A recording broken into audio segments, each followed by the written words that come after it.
Hello and welcome back to The Hated and the Dead with Tom Lehman. I've spared you the elevator music today, as this intro will be a little longer than usual. First of all, the Instagram account for the podcast is now up and running.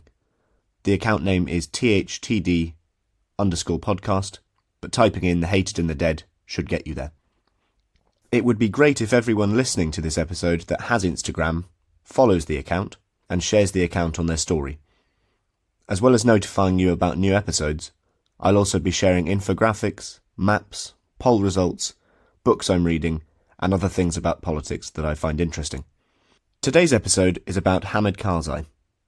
Karzai was the president of Afghanistan from 2001 until 2014. Descending from a family of important tribal leaders, Karzai became president in the early stages of the American intervention in Afghanistan following the September 11th attacks. Though many Afghans were initially pleased to see the back of the Taliban regime that had ruled their country since 1996, Karzai became more and more politically isolated as his presidency progressed, surviving several assassination attempts by the Taliban and becoming convinced that the Americans did not have his best interests at heart. In August 2021, 7 years after Karzai left office, the Taliban took back control of Afghanistan, ending 20 years of American war there. The man seen on TV across the world trying to work out a deal with new Afghan factions in the days and weeks after the fall of Kabul was Hamid Karzai. My guest for this episode is Ronald Newman, who served as the American ambassador to Afghanistan from 2005 until 2007. He had a close working relationship with Hamid Karzai and, in retirement, still sees the former Afghan leader on yearly trips to the country, the last of which was 6 weeks before the fall of Kabul last August. Before I start, I would like to address something that has been on my mind about this episode. There will be some people listening to this who will say, why have an American talk about Karzai? After 20 years of failed intervention and slaughter, isn't it time that we hear about Afghans about the plight of their country? This is a reasonable claim, and I plan to do more episodes with Afghan guests in the future, but I would offer two arguments in defending my choice of guest for today. Number one, no single person can have a universal perspective on another. Think in terms of our own lives. We all have relationships with at least one other person that nobody else does. Our perspective on that person's life, personality, and temperament is unique to us, or at least very close to it. And we can therefore tell a story about that person that is equally unique. This person could be a parent, a child, a spouse, or a colleague. The point of this is that regardless of your opinions of the American war in Afghanistan, the war did happen, and very few people can claim to have a perspective on it as interesting and valuable as Ronald Newman's. The second reason for having Mr. Newman on the podcast is that he pulls no punches in his assessment of the mistakes made by the Americans in dealing with Karzai and the Afghanistan war more broadly. This is not somebody who is blind to errors. I found his insights fascinating, his arguments compelling, and more importantly, I found them honest. So, thank you for listening to that slightly longer than usual introduction. It's now time to introduce Hamid Karzai.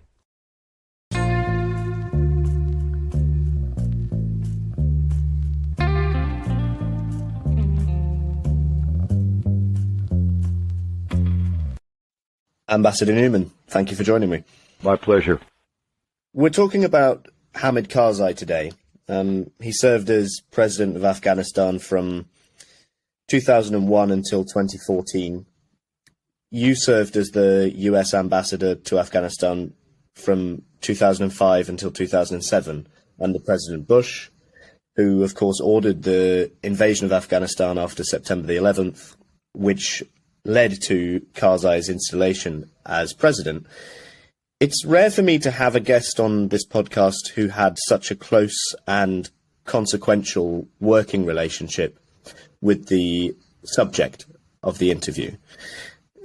Can you tell us, first of all, in a time of war, when the US has troops in a foreign country, when troops are dying, when there's a major security threat from a group like the Taliban, what is the job of an ambassador? What is required of him or her? Oh, well, the ambassador is the president's representative to the country. It's not the State Department representative. And the ambassador has authority over, in the American case, the ambassador has authority over all branches of, all people who belong to the executive branch of government, with the exception of a certain specialized military group, which is the people who are part of a combatant command. Other military are also under the ambassador's authority. And so the ambassador's overall responsibility is to try to keep all aspects of policy moving in one direction. Now, obviously, the ambassador does not have a free hand at this. You have any number of agencies and offices in Washington that would like to send and do send individual instructions and requests to their people in the field. Part of the ambassador's job is to keep control of that process, or at least enough control to make sure that people aren't going off in contrary directions. You're also a bit of a mayor of a middle-sized community and responsible for the welfare of your people. A very large responsibility of ambassadors is also the security of people in the mission. And so you try to keep that in forefront of your focus, even as you try to get on with all aspects of policy. Now, for an activist ambassador, there's also an element of being involved in the formation of policy and not simply carrying it out. And different ambassadors approach that differently, both in formal recommendations and also in variety of informal ways, where an activist ambassador will try in part to essentially draft their own instructions to some extent. And also, the last thing I'll say, this is, Henry Kissinger once pointed out that a great deal of policy is made in the margins, in the individual instructions to how to deal with a particular situation, or in what an ambassador does to deal with something without asking for instructions. And so I think one has to get away from the notion that policy is something that is made only in large chunks and decreed. It is a much more incremental process, and it is constantly being made and remade in action. Let's introduce the figure of Karzai then. He was born in 1957. He's 64 now. He's still alive, of course. He comes from a family of tribal leaders. His father and grandfather both held positions in the government of Zahir Shah, who was the last king of Afghanistan. Can you talk a bit about the importance of tribal loyalties in Afghanistan and the way that it shapes government and politics there? Well, yes, but this is a long subject. Because, first of all, Afghanistan has multiple layers. Not every ethnic community is tribal in the sense we use that word. The Tajiks, Uzbeks are not tribal, not organized tribally.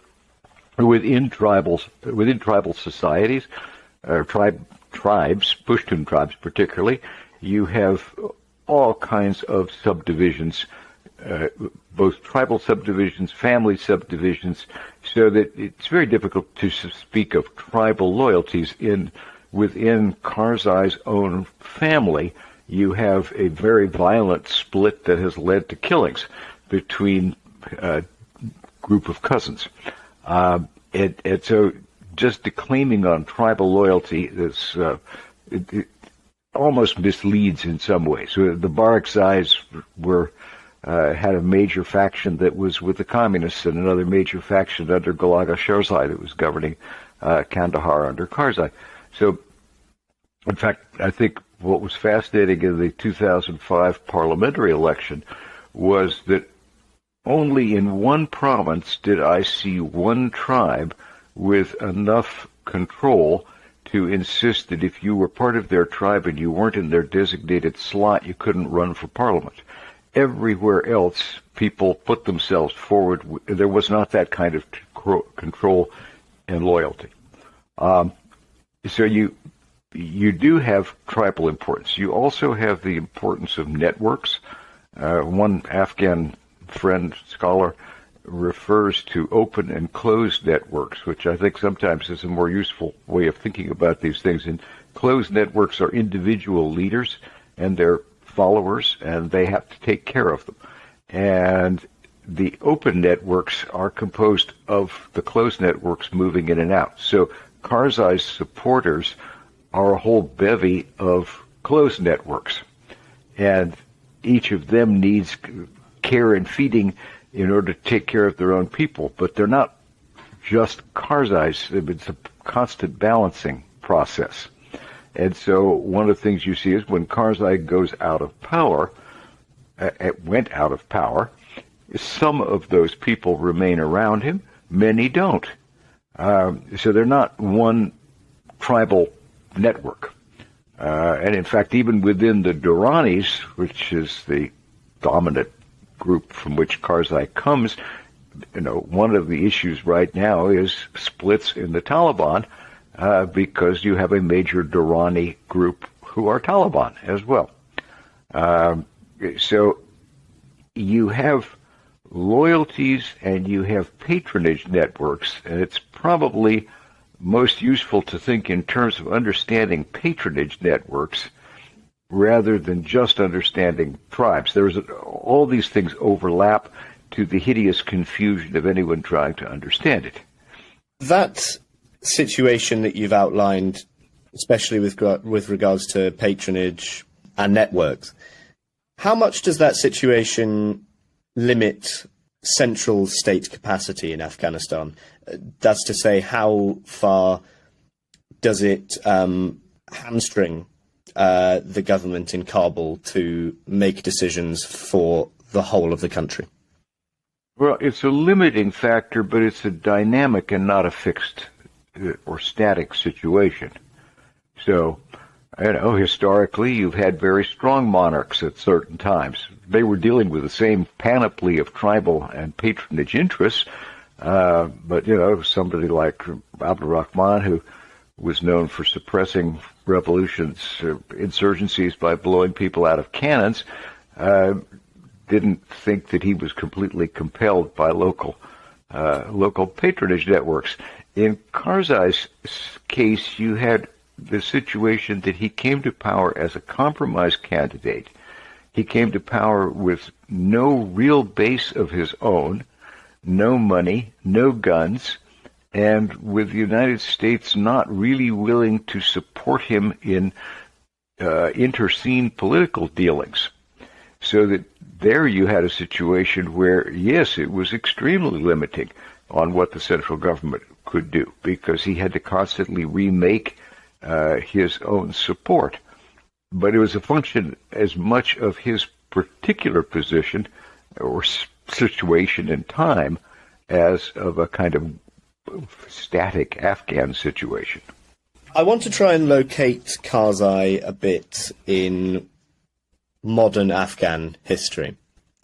I think the starting point for the modern history of Afghanistan is the events leading up to and the invasion by the Soviet Union of Afghanistan in 1980. In short, what were the Soviets doing in Afghanistan? Why were they there? And what was the reaction to the invasion of their country by Pashtuns, by tribal leaders, people like Hamid Karzai? You had, in 1979, an overthrow of the monarchy by a portion of the family, backed by the Afghan military. And then late in 79, you had the overthrow of that regime by the communist parts, factions within the Afghan military. And they proceeded to be both ideological, bloody, and incompetent.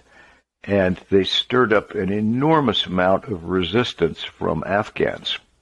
Remember, this is not the Soviets. The Soviets probably were aware of the coup, but they I don't think there's any persuasive evidence that they actually directed it to happen.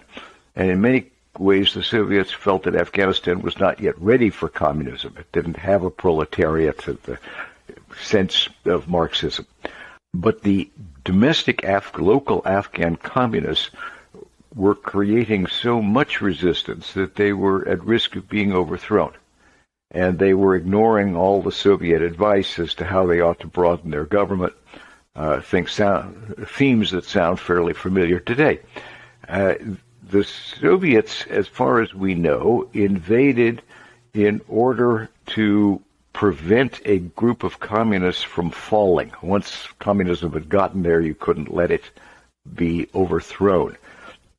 And they then proceeded to try to strengthen the somewhat puppet regime that they'd put in, which they didn't always fully control.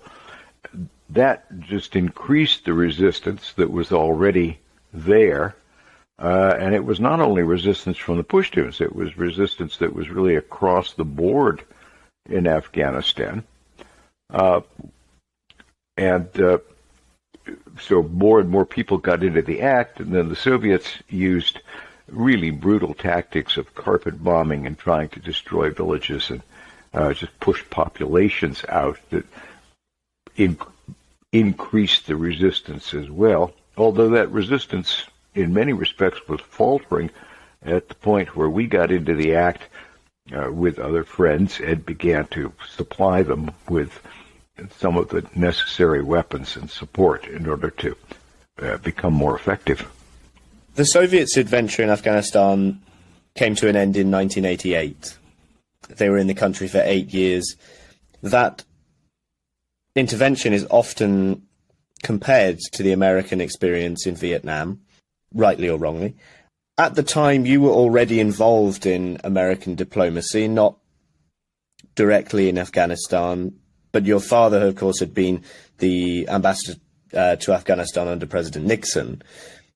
In looking at the Soviet failure in Afghanistan, at the time, how did you diagnose what had gone wrong for the Soviets? What did you think, if you know, in the sort of most succinct way possible, what was the problem? I would not say that I was engaged in that thinking at that point. But the basic problem was the Soviets had a domestic resistance which they could not deal with. And they had a central government which was actually stronger than the recent government of President Ghani, but they were no longer willing to continue the loss of lives in order to remain, the Soviets, that is. And also this was occurring as the Soviet economy was coming apart. So there were these massive external pressures on the Soviet Union bearing down on them at the same time. And they decided they needed to get out, and they negotiated an agreement with us, then they negotiated a second agreement. The forces that rose up in opposition to the Soviets during the 80s ultimately came to dominate Afghanistan during the 90s, albeit in a fairly uncoordinated way. There's a period of real chaos in the country in the early to mid-90s, and it's during this period that the group that we now know as the Taliban began to rise to kind of national prominence there. They form a government in 1996. What was Karzai's attitude towards that government, and what was the attitude of the US foreign policy establishment? I don't want to speak to detail about Karzai's attitude because it's not a subject I really talked to him about much. The U.S., first of all, was simply not paying much attention to Afghanistan at all. It was just not one of our major 10 issues, or maybe even one of our major 50 issues. And there was initially a view that the Taliban might be a force for stabilization. This might be a good thing because there was so much chaos, things were so bad, that a lot of people welcomed the Taliban when they came in. Karzai did initially work with the Taliban, had a role in the foreign ministry, left that eventually as things went down. But there was, we had no huge opposition to the Taliban when they came in. Then, as the Taliban accepted help from Al-Qaeda, and Al-Qaeda became involved first in the bombings of our embassies in Africa, then you had a beginning of U.S. pressure on the Taliban about the hosting of Al-Qaeda, as well as the size of drug production in Afghanistan. But it was about these other issues. It wasn't about, some dramatic opposition to the Taliban as a whole. The Taliban government was very brutal in its treatment of women. Its barbarism has been very well documented over the years. It didn't tolerate any real deviation from Sharia law or from Pashtun tribal code.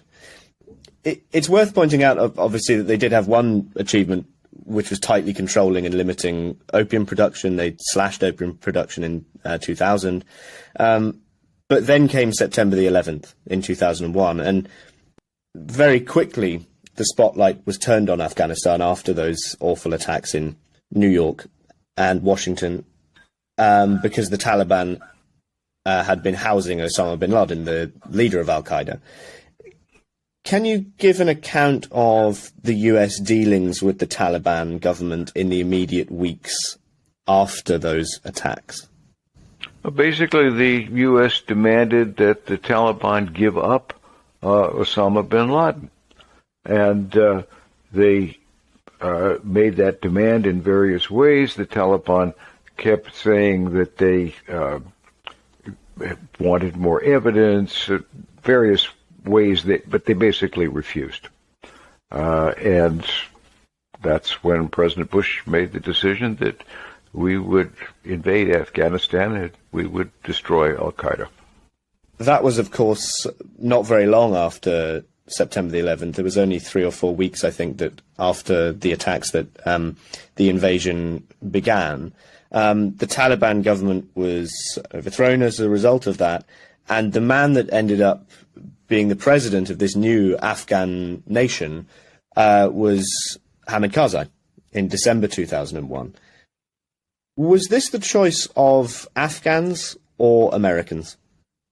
In my understanding, and I was not in Bonn in those discussions when that was made, but talking to people who were there, and Ambassador Dobbins, who headed the UN group, the U.S. group there, the overall head of that discussion was under Lakhdar Brahimi, Algerian negotiator for representing the UN. The problem for the U.S. at the end of the military campaign was, how do you put something in place and leave? There was no desire initially to stay. There was no desire to do nation building. There was quite an opposition to the whole idea of nation building. In fact, the U.S. didn't even want NATO in because they thought they would get in the way of our independent counterterrorist operations and chasing down Al-Qaeda. So the question was, how do you put something in place so you could basically go away?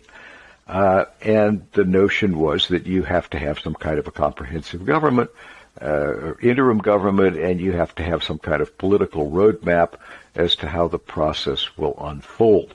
And what Bonn created was a roadmap extending over several years about how a constitution would be written, how Afghans would get back together, and how they would have elections.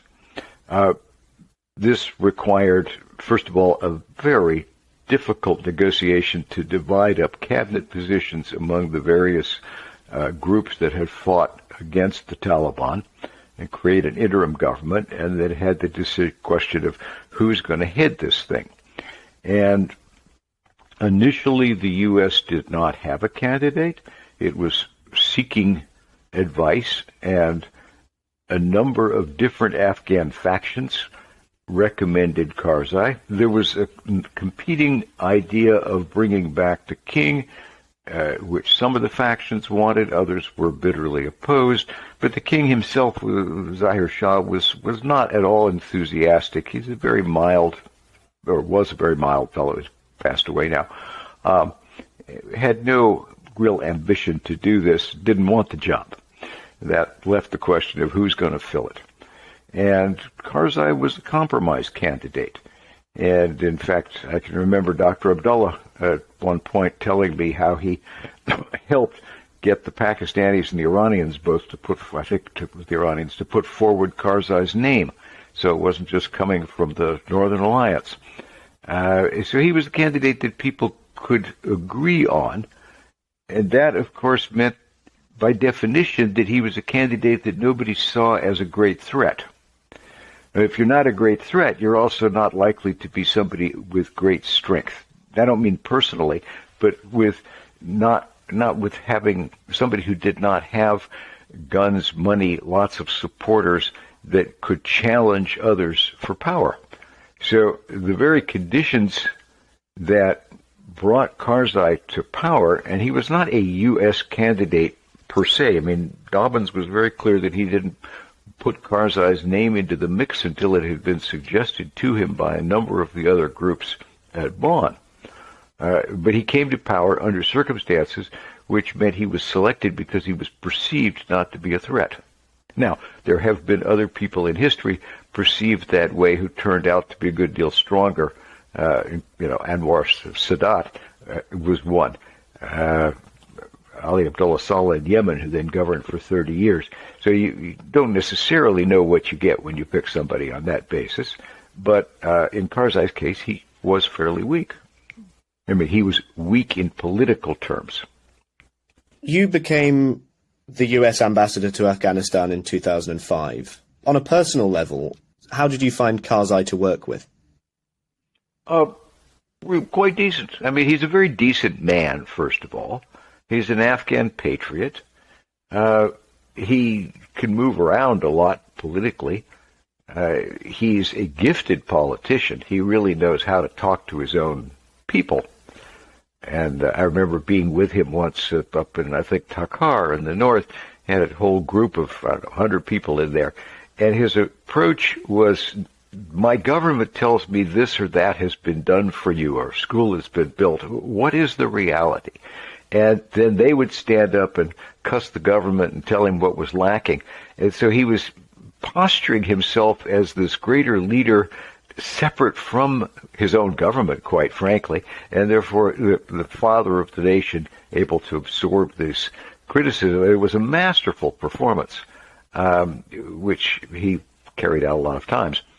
So he had a real instinct for balancing people that had prices.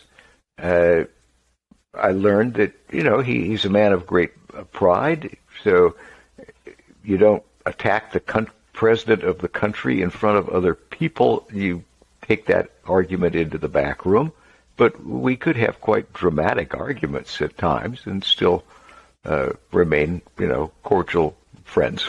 The perception from the outside is that as the NATO occupation dragged on into its 7th, 8th, 9th years, Karzai's relationship with the US began to deteriorate. Do you think that's correct? And if you do, why do you think that deterioration happened? Well, the deterioration is definitely a fact. I think much of the responsibility for that lies with the U.S., some with Karzai's somewhat conspiratorial mentality. But it was, differences were interesting. I should say I retired in 2007, but I started going back to Afghanistan in 2010. I was back at least once a year through 2018. Then I was back again about 6 weeks before the collapse. And I saw Karzai repeatedly throughout that period. And I could see the deterioration in the relationship. Well, part of this was because things would happen where Karzai felt we were undercutting him. Now, in the Bush period, Karzai had a lot of confidence in his personal relationship with George W. Bush. So we, the United States, might take actions which were confusing or harmful, but because he had this basic confidence in his own personal relationship with Bush, he wasn't trying to interpret these things in a vaster way. Karzai had a policy issue from the beginning, which is his view was, look, the Taliban's in Pakistan. Don't tear my country apart and bomb my villages. Go after the damn Taliban where they are and make the Pakistanis cut it out. Now, it was a somewhat simplistic approach because it left out the fact that Pakistan is a country of over 200 million with nuclear weapons, and we didn't really want it to collapse. But Karzai's view was that's the problem. Go fix it there. As we moved into the Obama administration, Karzai began to be more and more conflicted about what the U.S. real policy was.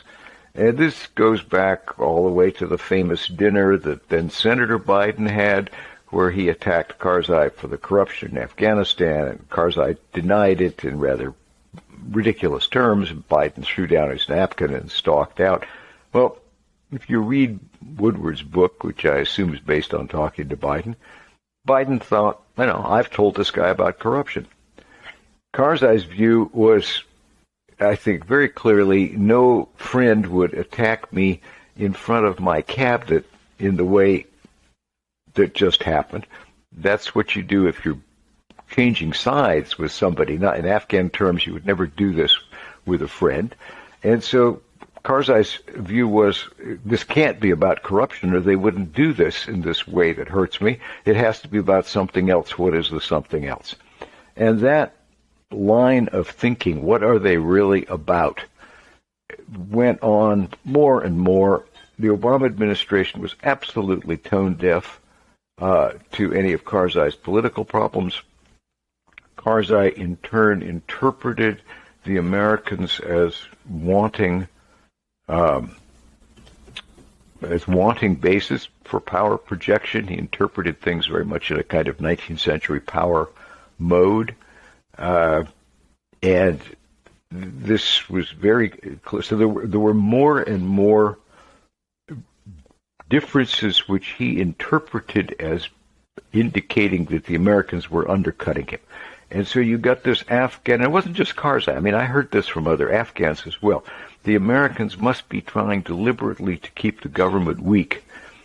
The logic would be the Americans defeated the Taliban in a matter of months. They're not defeating the Taliban again. Therefore, there must be a reason for that. The fact that it was an insurgency, a completely different war. I mean, these things didn't register at all. It was the Americans should be able to do this. They're not doing it. Why are they not doing it? Well, they mustn't be not doing it because they don't want to. Why do they not want to? They want the government weak because then it remains dependent on them and the Americans can stay. The fact that the Americans didn't want to stay just didn't register at all. So I can remember when we were having these long American, I say we, no, I wasn't in government, long discussions about a bilateral security agreement. And we kept saying that you have to sign this thing or we'll have to leave. Karzai never believed we would leave, but he wanted more grip on the negotiation. So he had this wonderful analogy that he used with several people. I heard it from him at one point, one of my trips. And he said, this is as though you have a two-story house and you want to rent the second floor, and that's fine. You can do anything you want up there. You can bring anything you want up there. You could look at anything you want from up there. But if the people on the ground floor make noise and their cooking smells, leave them alone. And in other words, his analogy was, I don't care if you have bases, as long as they're about external power projection, but don't bother me and my government. But the whole point of that analogy rests on the idea that you want that upper floor, the base, for reasons of your own, for power projection, which was not the case. So the miscomprehension was almost total, and it was, I think, manifested by the fact, it was exaggerated by the fact that while Karzai did not understand the United States had almost no comprehension of why Karzai was acting the way. We just would argue these points as though he didn't really think what he thought. And so the lack of communication became almost total. Lack of communication but also lack of understanding. Lack of understanding, really, not lack of communication. There was lots of communication, although it tended to be two monologues rather than a dialogue. Karzai left the presidency in 2014. I want to sort of finish the interview by talking about the present day. We all watched with amazement the events of last August when the Taliban took back control of Afghanistan.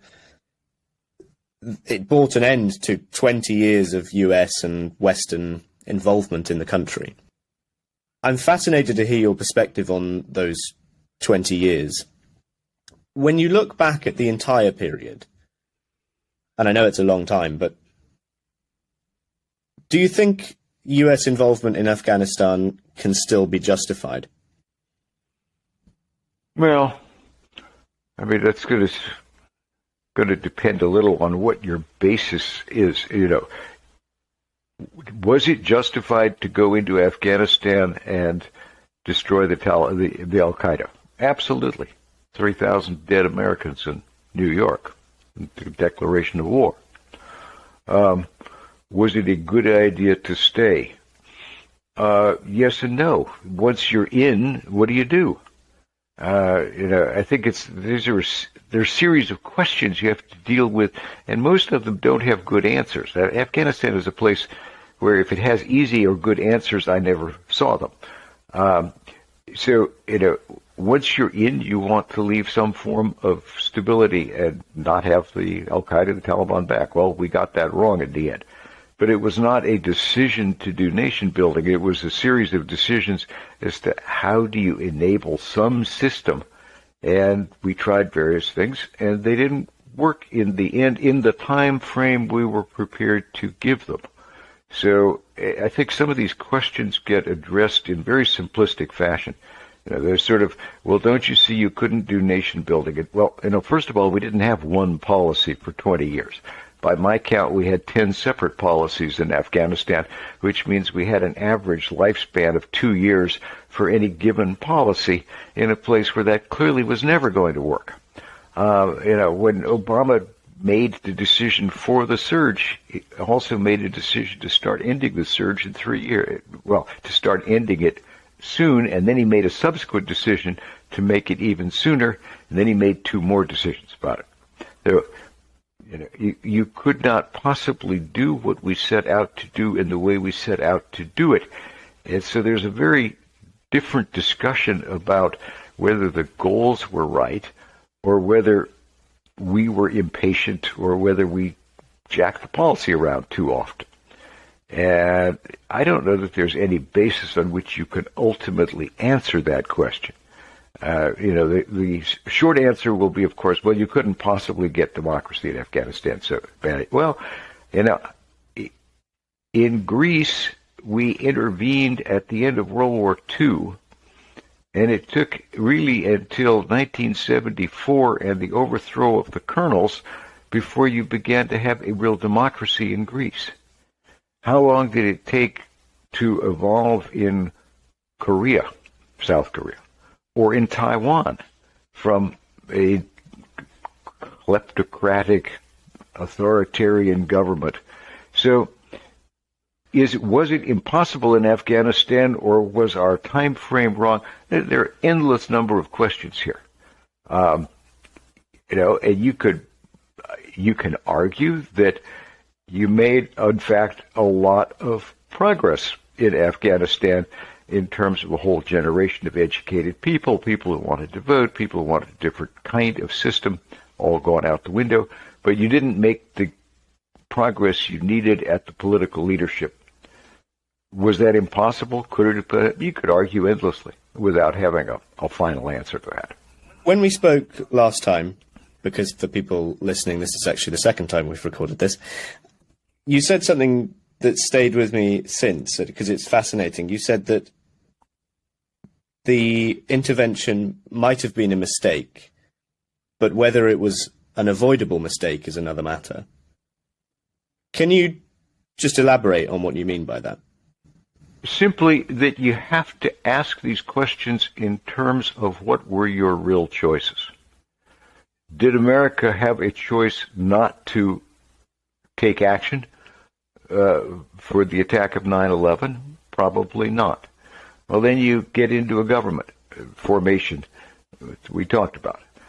Was it a mistake not to bring in the Taliban in those negotiations? Quite possibly. On the other hand, given the difficulty and complexity of putting a government together that we faced in Bonn, could you realistically have forced the Taliban into that argument, into that discussion over the opposition of the people who had just worked with you to win the war? The political lift would have been enormous. The United States would have had to commit to a different kind of role in Afghanistan from the beginning. It's possible. There was an earlier point when some of the Taliban people were trying to surrender to Karzai, and we apparently said no deal. Maybe if that had been different. But simply that these questions need to be at least discussed with a view to what were your real choices. So we have a lot of kind of cheap criticisms that we like to pass for lessons learned. Like, don't build the army in your own image. Well, it's fine. They're probably correct. But in that case, what image do you want to build it in? Because you can't send 5,000 or 10,000 people in your military abroad and tell them to build somebody's army and not have any standard on which to build it. You all just go out and make it up. That takes a great deal of work. And so I think each of these questions needs to be dealt with, with a certain humility about and a certain realism about what were your real choices. And I don't have good answers to those. I think that, from my understanding of it, the thing that makes people confused and in many cases quite angry about the entire episode was that there was a conflation of different missions, and this is something that I think you've said. Initially, you had the mission to bring bin Laden to justice, and I think most people understood that mission. I think it was clear, it was concise. But what NATO then ended up undertaking was a much more open-ended and less well-defined mission, which was the rebuilding of a country. And I know you said that initially nation building wasn't really on the table, but it seems from an outsider's perspective that was the mission that America ended up trying to pursue. That is confusing, isn't it? Yeah. It's a number of reasons here. One is that you had an evolution of policy rather than you didn't have a clear break point. So in the Bush administration, you evolved, but this is often what happens with policy. Policy is made in response to challenges. It isn't just decreed for all time. And so, in the case of the United States, we wasted the first 2.5 years, 3 years in Afghanistan where we probably could have done a much better job of stabilization and building the country because we were trying not to. We did not do any developmental assistance for Afghanistan. We did humanitarian assistance, but we didn't do anything that was to build development of the country economically until 2004. And so a lot of these decisions were incremental. And I think that part of the reason for this confusion that you have quite correctly put your finger on is that no president really took ownership of the war. Particularly, Bush took ownership of the war, but then became diverted by Iraq. And so we just lost focus. That was my big problem in my years, was that we completely lost focus on Afghanistan. And I recommended a $600 million supplemental to do things that I thought were essential economically for 2006. And then out of that $600 million that I asked for, I got 43. Iraq was taking everything. Iraq was taking the troops, the money, everything. By the time you got the Obama administration, Obama really wanted to end the war. Couldn't find a way to do it. Had 5 different policies during the period of the Obama administration. And while Obama gave the occasional speech to explain the policy, he never owned the war. He never went out and really defended the war, and he never fought the war as a domestic political issue. And then, of course, by the time you got to Trump, it was just how do we... Well, then you had two different policies. You had an initial policy of maximum pressure, and it's conditions-based, and within a year were gradually moving away, and by the end you had no conditions. So you didn't have a president that owned the policy, and you had constantly shifting perspectives, and they shifted in part in response to domestic pressures as much as to Afghanistan. So, yes, that would be a hard person who wouldn't be confused under those circumstances. You were in Afghanistan a month, 6 weeks before the fall of Kabul. About 6 weeks, early July. You saw Karzai there? Mm-hmm. Yes. What were your interactions at that meeting? What was on his mind? Whether it was possible to have some kind of a deal with the Taliban, but the political and the military were conflated. Afghanistan was clearly losing the war. Biden had already pulled out.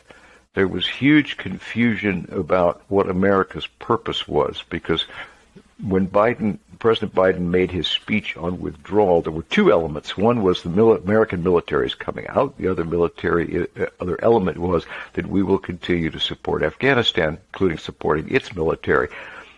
And we had no policy in place to do that. We had no plan.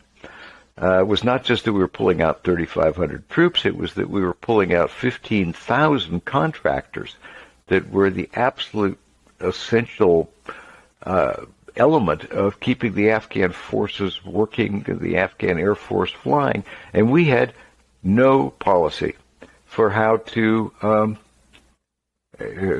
do that. So that caused all kinds of Afghan views that we were deserting them, and so one of the issues was whether we were really going to help them or whether we had completely changed our policies. Karzai was still negotiating with everybody. Everybody was negotiating with him. He was still an important political element, but a very difficult one because Karzai changes his position, and he doesn't always keep his agreements, and so nobody ever knows exactly where he's going to be.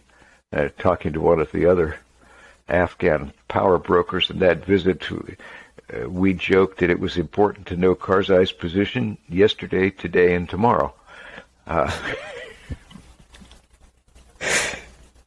When you were there in the summer, did you believe that the situation could deteriorate as rapidly as it did? Yes. I thought there were still a few chances to hold on. I wrote an article July 25 last year at the Washington Post, so I'll point at that because I don't have to be guilty of or accused of changing my mind to 2020 hindsight. And there was a resistance springing up into the Taliban in many parts of the country. I thought we had a chance if we helped that. I thought that we had a huge need to demonstrate in very large, visible way that we were still supporting. We had to get away from this idea that the Americans were just going to bail out. We didn't do any of those things. If we had done them, would they have been enough? I don't know. I can't tell you that now. I thought there was a chance. That's all I could say.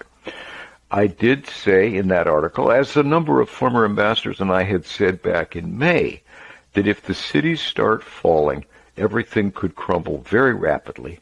And I used the line, we could have a very messy evacuation. Now, I didn't say it'll go in 2 weeks and 3 days or whatever, but could we foresee that it could suddenly snowball at the end and collapse? Yes, absolutely, because in fact that has happened previously in Afghan history. This wasn't some intellectual giant of analysis. It was looking at Afghan history, that Afghans will fight very hard, very long, but at a certain point, people decide this is hopeless. There's nothing left to die for. I have to make other accommodations. And that happened when the Taliban came to Kabul. It happened in the collapse of the Taliban when we came in. It had happened previously in Afghan history. It's a fairly common element, which was therefore predictable. And yes, I said that could happen. Karzai has been quite conciliatory since the fall of Kabul. He's met with Taliban leaders. He's called the Taliban his brothers. Do you think that you can have a government in Afghanistan that excludes the Taliban without there being significant foreign involvement in the country to police that? Or are the Taliban simply too significant to ignore? I absolutely do not believe now that it is possible to have a government without the Taliban, but I am not at all convinced that the Taliban have the ability to continue in government without involving others. And we don't know where that'll go. Karzai recognizes that. He's an Afghan nationalist. He does not want to leave Afghanistan, and he's a politician. He'd like to be involved. He's under a lot of strain. I give him full credit for the courage to stay there and work for his country. May work for himself as well, but he's working for his country, and he's there, which very few others, except for Dr. Abdullah, have done. But whether he will have any traction, I don't know. Taliban are not showing any willingness to broaden beyond their own ranks at this point, and their own ranks are very narrow for a long-term governance of Afghanistan. Ambassador Newman, thank you very much. That was fantastic. That's my pleasure. Thank you for listening to The Hated and the Dead. If you've enjoyed this podcast, follow it on Spotify or Apple Podcasts to get updates whenever new episodes are released. If you're just on that last stretch of your commute to or from work, or have a spare 2 minutes, please leave a 5-star review on Apple Podcasts. It's the best way to help the podcast grow.